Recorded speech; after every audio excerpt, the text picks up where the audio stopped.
Pierre-Henri, nous avons parlé de la nouvelle réforme. Donc en 4 points rapides, est-ce que tu peux nous dire ce qu'il en est? Tout à fait. Alors déjà, cette réforme, elle est récente. Tu as raison, elle date de 2014. Mais on a eu un décret d'application dont on a parlé juste à l'instant, décret qualité, donc qui est effectivement en 2015. Et puis là, tout récemment, notre ministre est revenu sur un certain nombre de choses qui sont tout à fait nouvelles. Premièrement, on a un changement donc des financements, du circuit de financement de la formation. Jusqu'ici, les OPCA, en fait, qui étaient les financeurs qui collectaient en fait le 0,9% de la masse salariale. Donc pour nos amis coiffeurs, ça devait correspondre à peu près à 170 € minimum de cotisation, étaient collectés par 2 OPCA de la branche professionnelle coiffure, qui étaient AGFOS PME et FAFCA. Ça va changer. Maintenant, l'argent va partir à l'URSSAF en même temps que la taxe d'apprentissage.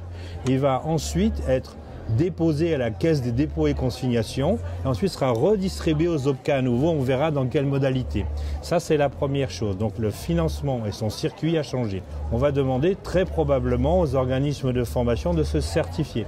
Le troisième élément, c'est qu'en fait, on aura désormais pour les salariés donc la possibilité de choisir leur formation et de la financer avec un compte qui existe déjà, qui est le compte personnel de formation, qui a remplacé le DIF. Jusqu'ici, on était en heures.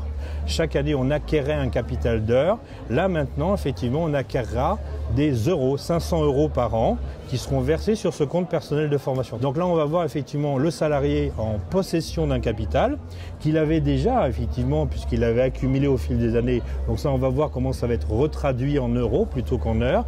Et ce salarié va pouvoir choisir ses formations et comment, en fait, les acheter. Il va pouvoir se faire aider, effectivement, dans ce sens, pour savoir quelles sont les bonnes formations à choisir et de quoi il a besoin pour monter en compétences.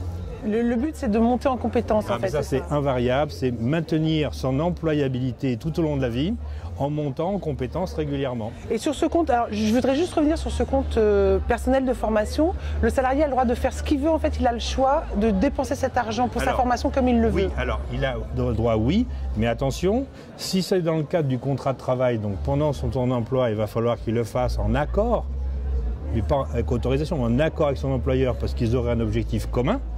Mais il va également pouvoir le faire en dehors du temps de travail. Et là, il n'a pas de, entre guillemets, de compte à rendre à son employeur. Donc à ce moment-là, il l'utilisera pour évoluer, pour changer de filière, pour changer de carrière.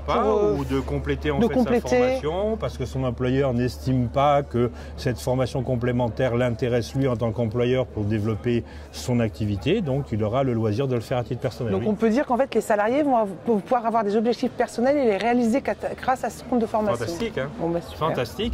Et c'est d'autant plus fantastique, effectivement, qu'on sait aujourd'hui qu'au niveau des salons de coiffure, puisque ce sont quand même nos amis qui nous lisent, en fait, il n'y a que 50% des salons de coiffure qui font de la formation. Alors, est-ce que tu crois que c'est parce que les employeurs ne la proposent pas ou les salariés qui ne veulent pas? Les employeurs, en fait, sont tenus d'en proposer de la formation. Alors ça, c'est une autre question qu'on verra tout à l'heure, je crois. Ils ont une obligation, les employeurs, oui, on la verra tout à l'heure, tu as raison. Et du coup, c'est le compte personnel de formation va vraiment aider en fait à développer la filière. Donner la possibilité de le faire, oui. Plus de possibilités.